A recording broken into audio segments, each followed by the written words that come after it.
സഭയായിട്ട് എനിക്ക് ഒരു പ്രശ്നമില്ല. സഭയായിട്ട് പ്രശ്നമില്ലെന്നല്ല, സഭയുടെ പിതാക്കന്മാരെല്ലാം ബഹുമാനമാണ്. പക്ഷെ പിതാക്കന്മാർ ഈ നന്ദികേട് കാണിച്ച് രാഷ്ട്രീയം കളിച്ചാൽ ഞാൻ വർത്തമാനം പറയും, ഇനിയും പറയും.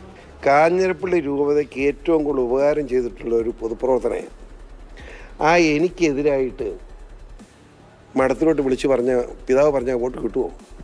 പിതാവ് നാണക്കെട്ടില്ലേ? ഒറ്റ സിസ്റ്റർ പറഞ്ഞല്ലേ ഞാൻ അറിഞ്ഞത്. സിസ്റ്റേഴ്സ് തന്നെ വിളിച്ച് പറഞ്ഞു ഇങ്ങനെ പിതാവ് ഇങ്ങനെ പറയുന്നത് എന്ത് മര്യാദകളായത്. അപ്പോൾ സിസ്റ്റേഴ്സ് അറിയാമല്ലോ ചെയ്ത കാര്യങ്ങൾ.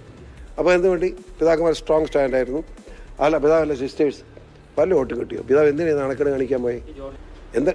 ഞാൻ പറഞ്ഞു എന്നെ അനുകൂലിച്ച് മെത്രാന്മാർ വർത്തമാനം പറയണമെന്ന് ഞാൻ പറയാല.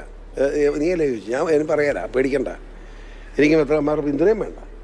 അത് ശരിയല്ലെന്ന് എൻ്റെ അഭിപ്രായം. കാരണം പിതാക്കന്മാരെന്ന് പറഞ്ഞാൽ എപ്പോഴും അവർ സഭയുമായി ബന്ധപ്പെട്ട് പോകേണ്ടവരാണ്. അപ്പം സഭയിൽ ക്രിസ്ത്യൻ സഭയായത്, ആ സഭയ്ക്കകത്ത് എല്ലാ രാഷ്ട്രീയക്കാരും കാണും.